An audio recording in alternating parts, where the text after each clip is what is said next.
नमस्कार, स्वागत है आप सभी का। मैं हूं आपके साथ सपना। शुरुआत करेंगे बड़ी खबर से। मिशन बिहार पर जाएंगे पीएम मोदी। 2 दिन के दौरे पर बिहार जाएंगे पीएम मोदी। बिहार में चुनाव है और राजनीतिक दलों ने तैयारियां शुरू कर दी हैं। इसी बीच प्रधानमंत्री नरेंद्र मोदी एक बार फिर 2 दिवसीय बिहार दौरे पर पहुंच रहे हैं। पीएम यहां 29 और 30 मई को विभिन्न कार्यक्रमों में शामिल होंगे। पीएम मोदी पटना और विक्रमगंज में 2 अलग-अलग कार्यक्रमों में शामिल होंगे। उसके बाद 20 जून को फिर से बिहार आएंगे। बिहार बीजेपी के प्रदेश अध्यक्ष दिलीप जायसवाल ने बताया कि 29 मई की शाम 5 बजे पीएम मोदी पटना एयरपोर्ट पर आएंगे। यहां नए टर्मिनल का उद्घाटन करेंगे और बेहटा एयरपोर्ट का शिलान्यास भी करेंगे।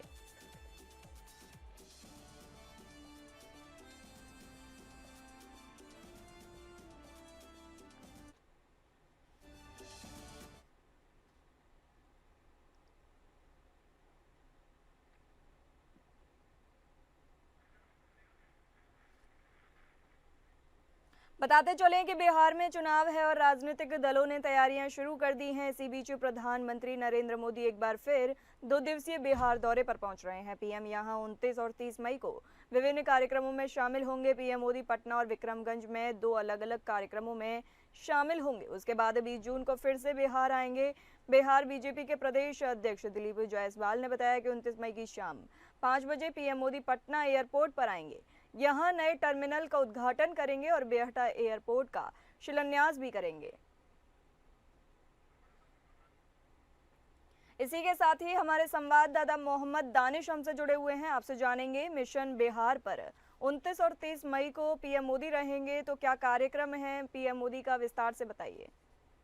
देखिए सपना, सबसे पहले पीएम मोदी जो है 29 तारीख को बिहार आ रहे हैं और बिहार जो है पटना जो एयरपोर्ट पुराने थे उसको विस्तार से बनाया गया और उसको और इंटरनेशनल लेवल पर उसको किया गया। उसका उद्घाटन करेंगे पीएम मोदी सामने।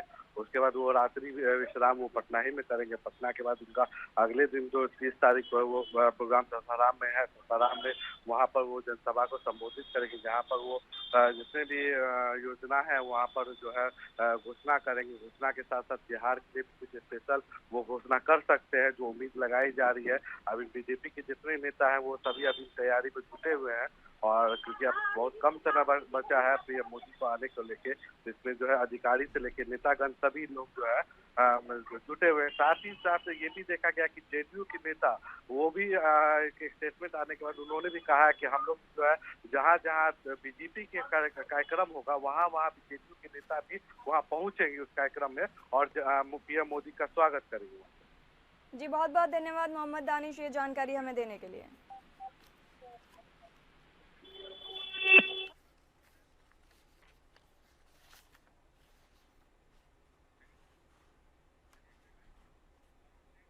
और अगली बड़ी खबर, उत्तराखंड में त्रिस्तरीय चुनाव, पंचायत चुनाव। त्रिस्तरीय पंचायतों में एक बार फिर पूर्व प्रतिनिधियों को प्रशासक बनाया जा सकता है। आज होने वाली कैबिनेट में इस पर मोहर लग सकती है। हालांकि पंचायत राज सचिव चंद्रेश कुमार ने बताया कि सरकार जुलाई माह में चुनाव कराने के लिए तैयार है, लेकिन इसमें कई व्यवहारिक दिक्कतें आ सकती हैं। उन्होंने कहा कि चारधाम यात्रा अपने चरम पर है और ज्यादातर लोग यात्रा में बिजी हैं। इसी के साथ ही राज्य की जनसंख्या के हिसाब से अलग अलग परियोजना के लिए 5 गुना लोग राज्य में तीर्थाटन व पर्यटन के लिए आते हैं। जबकि इसके बाद बारिश का मौसम होता है। ऐसे में माना जा रहा है कि चुनाव होने तक एक बार फिर पंचायतों को प्रशासकों के हवाले किया जा सकता है। बताते चलें कि त्रिस्तरीय पंचायतों में एक बार फिर पूर्व प्रतिनिधियों को प्रशासक बनाया जा सकता है। आज होने वाली कैबिनेट में इस पर मोहर लग सकती है। हालांकि पंचायती राज सचिव चंद्रेश कुमार ने बताया कि सरकार जुलाई महीने में चुनाव कराने के लिए तैयार है, लेकिन इसमें कई व्यवहारिक दिक्कतें आ सकती हैं। उन्होंने कहा कि चारधाम यात्रा अपने चरम पर है और ज्यादातर लोग यात्रा में बिजी हैं। इसी के साथ ही राज्य की जनसंख्या के हिसाब से अलग अलग परियोजना के लिए 5 गुना लोग राज्य में तीर्थाटन व पर्यटन के लिए आते हैं। जबकि इसके बाद बारिश का मौसम होता है। ऐसे में माना जा रहा है कि चुनाव होने तक एक बार फिर पंचायतों को प्रशासकों के हवाले किया जा सकता है।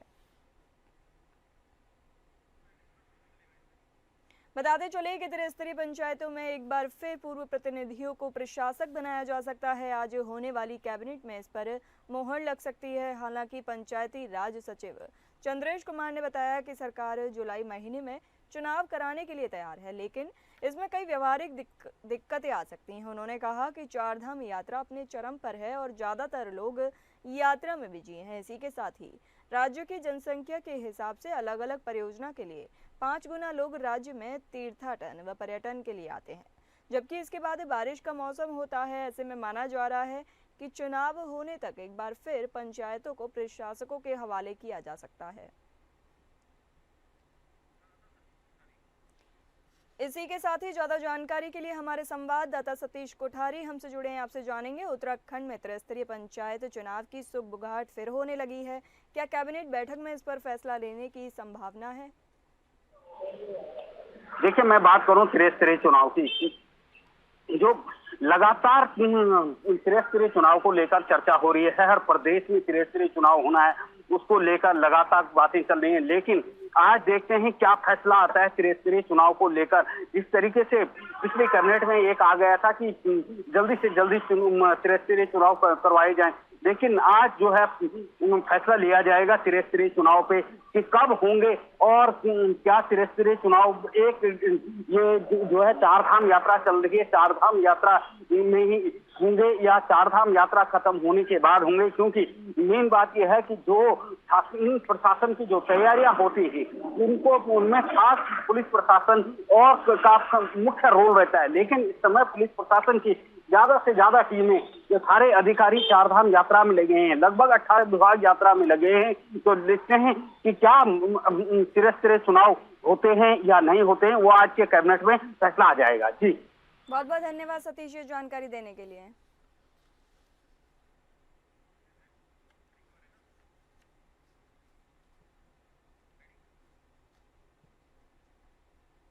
और अगली बड़ी खबर कर्नल सोफिया कुरैशी पर टिप्पणी के मामले में है। बता दें, विवादित टिप्पणी मामले पर सुप्रीम कोर्ट आज सुनवाई करेगा।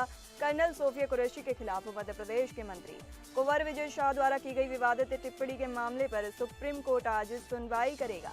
इस मामले में सुप्रीम कोर्ट द्वारा बनाई गई एसआईटी ने सीलबंद कवर में स्टेटस रिपोर्ट दाखिल कर दी है। इस मामले की जांच कर रही एसआईटी के प्रमुख एमपी के सागर जोन के डीआईजी प्रमोद वर्मा हैं, जबकि एसएसबी के डीआईजी कल्याण चक्रवर्ती और डिंडोरी पुलिस अधीक्षक वाहिनी सिंह इसकी सदस्य हैं। बताते चलें कि कर्नल सोफिया कुरैशी के खिलाफ मध्य प्रदेश के मंत्री कुंवर विजय शाह द्वारा की गई विवादित टिप्पणी के मामले पर सुप्रीम कोर्ट आज सुनवाई करेगा। इस मामले पर सुप्रीम कोर्ट द्वारा बनाई गई एसआईटी ने सीलबंद कवर में स्टेटस रिपोर्ट दाखिल कर दी है। इस मामले की जांच कर रही एसआईटी के प्रमुख एमपी के सागर जोन के डीआईजी प्रमोद वर्मा हैं, जबकि एसएसबी के डीआईजी कल्याण चक्रवर्ती और डिंडोरी पुलिस अधीक्षक वाहिनी सिंह इसकी सदस्य हैं।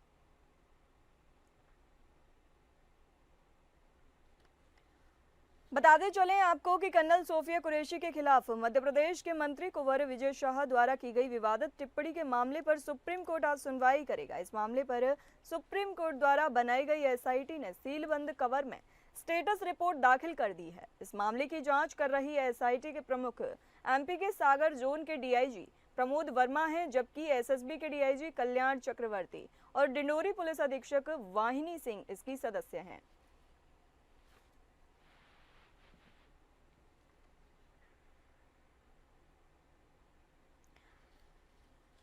आपको बता दें कि कर्नल सोफिया कुरैशी के खिलाफ मध्य प्रदेश के मंत्री कुंवर विजय शाह द्वारा की गई विवादित टिप्पणी के मामले पर सुप्रीम कोर्ट आज सुनवाई करेगा। इस मामले पर सुप्रीम कोर्ट द्वारा बनाई गई एसआईटी ने सीलबंद कवर में स्टेटस रिपोर्ट दाखिल कर दी है। इस मामले की जांच कर रही एसआईटी के प्रमुख एमपी के सागर जोन के डीआईजी प्रमोद वर्मा हैं, जबकि एसएसबी के डीआईजी कल्याण चक्रवर्ती और डिंडोरी पुलिस अधीक्षक वाहिनी सिंह इसकी सदस्य हैं।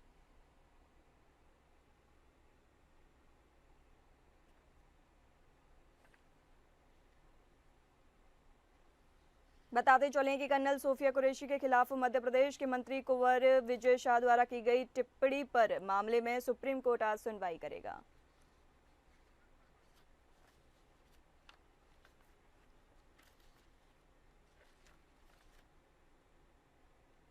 लखनऊ से रेप के आरोपी को लेकर बड़ी खबर सामने आ रही है। बता दें, मासूम बच्ची से रेप के आरोपी का एनकाउंटर, 24 घंटे के भीतर आरोपी गिरफ्तार किया गया। लखनऊ के थाना मदेयगंज क्षेत्र में पुलिस और एक शातिर अपराधी के बीच मुठभेड़ की खबर सामने आई है। बताया जा रहा है कि आरोपी पर बीते दिनों 4 साल की मासूम बच्ची के साथ दुष्कर्म का गंभीर आरोप लगा था। इसी बीच पुलिस को गुप्त सूचना मिली थी कि आरोपी इलाके में ही कहीं छिपा हुआ है। सूचना के आधार पर पुलिस ने सर्च ऑपरेशन चलाया। ऐसे में खुद को घिरा देख आरोपी ने पुलिस टीम पर फायरिंग शुरू कर दी। जवाबी कार्रवाई में पुलिस ने भी गोलियां चलाई, जिसमें आरोपी घायल हो गया।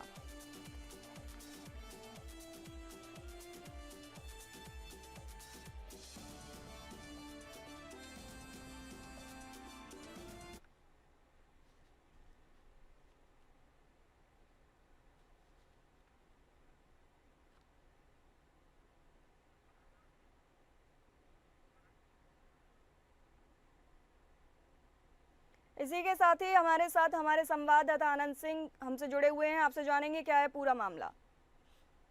बिल्कुल, देखिए सपना, ये राजधानी लखनऊ का मामला है। मदेगंज थाना क्षेत्र का ये मामला है, जहां पर ये रेप का मामला सामने आया था। जो छोटी बच्ची ही थी जिसके साथ ये दरिंदगी की गई थी। हालांकि 24 घंटे का वक्त भी नहीं बीता जब पुलिस ने आरोपी को गिरफ्तार कर लिया है। कहा जा रहा है कि जो सटीक सूचना मिली थी पुलिस को, और चूंकि सर्च अभियान लगातार जारी था, ऐसे में पुलिस ने सूचना के आधार पर आरोपी को घेर लिया। और घेरने पर यह बताया जा रहा है कि पुलिस टीम पर आरोपी ने फायरिंग की, जिसके जवाब में पुलिस ने भी उसके ऊपर गोलियां चलाई और उसके बाद आरोपी को पकड़ लिया गया है। जी, बहुत बहुत धन्यवाद आनंद सिंह, ये जानकारी देने के लिए।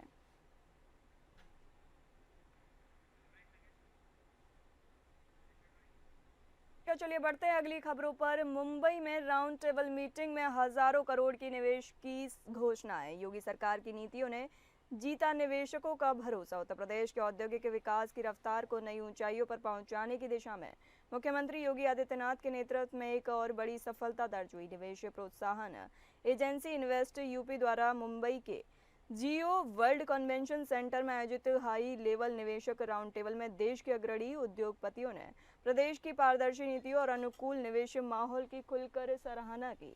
बता दें, इस मौके पर कई दिग्गज उद्योग समूह ने हजारों करोड़ से कई अधिक के संभावित निवेश प्रस्तावों की घोषणा की, जिसमें उत्तर प्रदेश के औद्योगिक नक्शे पर एक नया अध्याय जुड़ गया। बैठक की अध्यक्षता प्रदेश के मुख्य सचिव मनोज कुमार सिंह ने की, जबकि संचालन इन्वेस्ट यूपी के सीईओ विजय किरण आनंद द्वारा किया गया। मुख्य सचिव मनोज कुमार सिंह ने अपने संबोधन में कहा, मुख्यमंत्री योगी आदित्यनाथ जी की दूरदर्शी सोच और निर्णायक नेतृत्व ने उत्तर प्रदेश को भारत का सबसे भरोसेमंद और आकर्षक निवेश गंतव्य बना दिया है।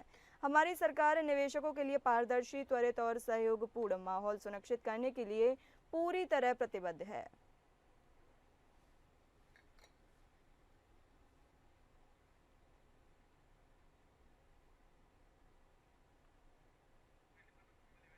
बताते चलें कि उत्तर प्रदेश के औद्योगिक विकास की रफ्तार को नई ऊंचाइयों पर पहुंचाने की दिशा में मुख्यमंत्री योगी आदित्यनाथ के नेतृत्व में एक और बड़ी सफलता दर्ज हुई। निवेश प्रोत्साहन एजेंसी इन्वेस्ट यूपी द्वारा मुंबई के जियो वर्ल्ड कन्वेंशन सेंटर में आयोजित हाई लेवल निवेशक राउंड टेबल में देश के अग्रणी उद्योगपतियों ने प्रदेश की पारदर्शी नीतियों और अनुकूल निवेश माहौल की खुलकर सराहना की। इसी के साथ ही हमारे संवाददाता सर्वजीत सोनी हमसे जुड़े हैं। आपसे जानेंगे निवेशकों में किस तरह के उत्साह देखने को मिले और किन किन क्षेत्रों में निवेशक यूपी में निवेश करने में रुचि दिखा रहे हैं। जिसमें मीटिंग में हजारों करोड़ रुपए का जो निवेश है उस पर चर्चा की गई थी, जिसमें हेरा नंदानी के जो ग्रुप हैं, निरंजन नंदानी और अडवा ग्रुप है, इलेक्ट्रॉनिक सीमेंट है, कई ऐसे टाटा पावर हैं, तो ऐसे कई ऐसे जो ग्रुप के जो सीईओ हैं वहाँ पे मौजूद थे, जिसमें हजारों करोड़ रुपए का निवेश को लेकर चर्चाएं की गई हैं। तो डेवलपमेंट को लेकर भी चर्चाएं की गई हैं। हालांकि इसमें कई ऐसी जगह हैं जहाँ पे वो अपने जो प्रोजेक्ट का निवेश करेंगे ताकि जो है डेवलपमेंट को ग्रोथ मिले। जी, बहुत बहुत धन्यवाद सर्वजीत, ये जानकारी देने के लिए।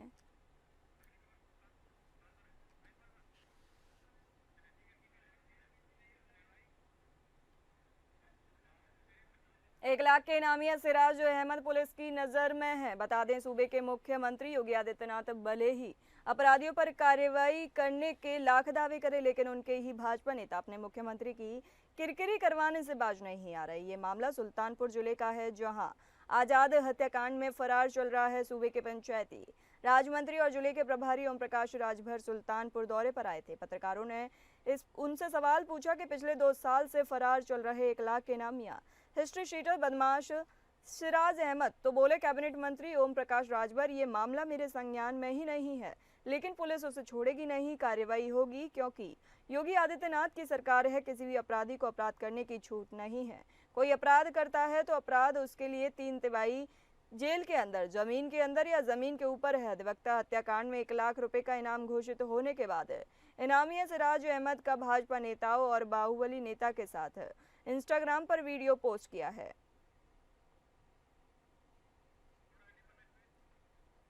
बताते चले कि 1 लाख के इनामी सिराज अहमद पुलिस की नजर से दूर हैं। सूबे के मुख्यमंत्री योगी आदित्यनाथ भले ही अपराधियों पर कार्रवाई करने के लाख दावे करे, लेकिन उनके ही भाजपा नेता अपने मुख्यमंत्री की किरकिरी करवाने से बाज नहीं आ रहे। ये मामला सुल्तानपुर जिले का है, जहां आजाद हत्याकांड में फरार चल रहा है। सूबे के पंचायती राज मंत्री और जिले के प्रभारी ओम प्रकाश राजभर सुल्तानपुर दौरे पर आए हुए थे। पत्रकारों ने उनसे सवाल पूछा कि पिछले 2 साल से फरार चल रहे 1 लाख के इनामिया हिस्ट्री शीटर बदमाश सिराज अहमद तो बोले कैबिनेट मंत्री ओम प्रकाश राजभर, ये मामला मेरे संज्ञान में ही नहीं है, लेकिन पुलिस उसे छोड़ेगी नहीं, कार्रवाई होगी, क्योंकि योगी आदित्यनाथ की सरकार है, किसी भी अपराधी को अपराध करने की छूट नहीं है।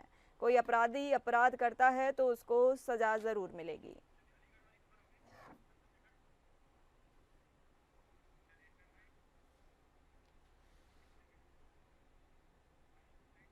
बयानों को लेकर चर्चाओं में हैं आजाद चंद्रशेखर। बता दें, अपने बयानों को लेकर हमेशा चर्चाओं में रहने वाले आजाद समाज पार्टी के राष्ट्रीय अध्यक्ष और नगीना के सांसद चंद्रशेखर आजाद एक बार फिर अपने बयान को लेकर सुर्खियों में हैं। उनके द्वारा अलीगढ़ में बीते दिन हुई मीट व्यापारियों के साथ मारपीट को लेकर अलीगढ़ मुस्लिम विश्वविद्यालय के JN मेडिकल कॉलेज में पहुंचकर घायलों का हाल जाना। इसी दौरान मीडिया से बातचीत के दौरान उनके द्वारा खुद को पुलिस का हितैषी बताया गया है। साथ ही उनके द्वारा मौजूदा सरकार के खिलाफ बोलने से खुद को बचाए रखा। वहीं दूसरी ओर उनके द्वारा पुलिस और प्रशासन की कार्रवाई को लेकर न्याय की उम्मीद की बात कही गई है। साथ ही उनके द्वारा मेडिकल कॉलेज के डॉक्टर पर नाराजगी जताई गई। उनका कहना है कि यहाँ के डॉक्टर घायलों का सही तरीके से उपचार नहीं कर रहे। दरअसल पूरा मामला अलीगढ़ जिले का है, जहां उस समय सनसनी फैल गई जब हरदुआगंज थाना क्षेत्र में बीते दिन कुछ मीट व्यापारियों पर कथित तौर पर हिंदूवादी संगठनों से जुड़े लोगों ने हमला कर दिया। ये घटना उस समय हुई जब व्यापारी मीट फैक्ट्री से मीट लेकर वापस लौट रहे थे।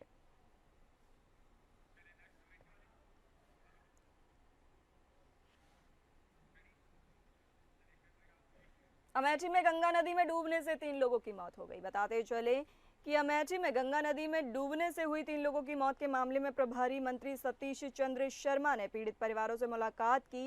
वो जगदीशपुर के पालपुर गांव पहुंचे। उनके साथ MLC शैलेंद्र प्रताप सिंह और जिलाधिकारी संजय चौहान भी मौजूद रहे। घटना 25 मई को रायबरेली के डलमऊ घाट पर हुई। चंद्र कुमार कौशल और बालचंद कौशल नामक 2 भाई तथा एक किशोर आयर्स कौशल अस्थि विसर्जन के दौरान गंगा में डूब गए थे। प्रभारी मंत्री ने मृतक चंद्र कुमार कौशल की पत्नी विजय लक्ष्मी को सहायता राशि का चेक दिया। इसी तरह मृतक बालचंद कौशल और आर्यश कौशल के परिजन सीमा को भी चेक प्रदान किए गए। प्रत्येक परिवार को 4 लाख रुपए की आर्थिक सहायता राशि दी गई।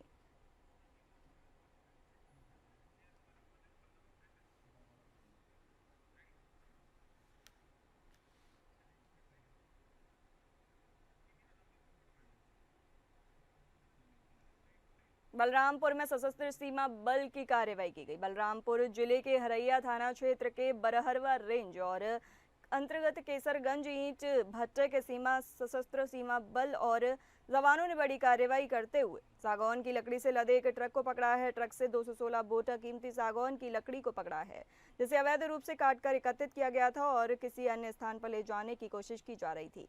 इसी कार्रवाई के दौरान मौके पर मौजूद वन विभाग के अधिकारियों की भूमिका को लेकर कई गंभीर सवाल खड़े हो रहे हैं। जानकारी के अनुसार SSB जवानों को लंबे समय से क्षेत्र से अवैध लकड़ी कटान और तस्करी की सूचना मिल रही थी। बीते 6 महीने पर इसकी निगरानी की जा रही थी। जब ट्रक में लदी सागौन की लकड़ी को एक स्थान से दूसरे स्थान पर ले जाने की कोशिश की जा रही थी, तभी SSB ने छापा मारते हुए ट्रक को पकड़ लिया।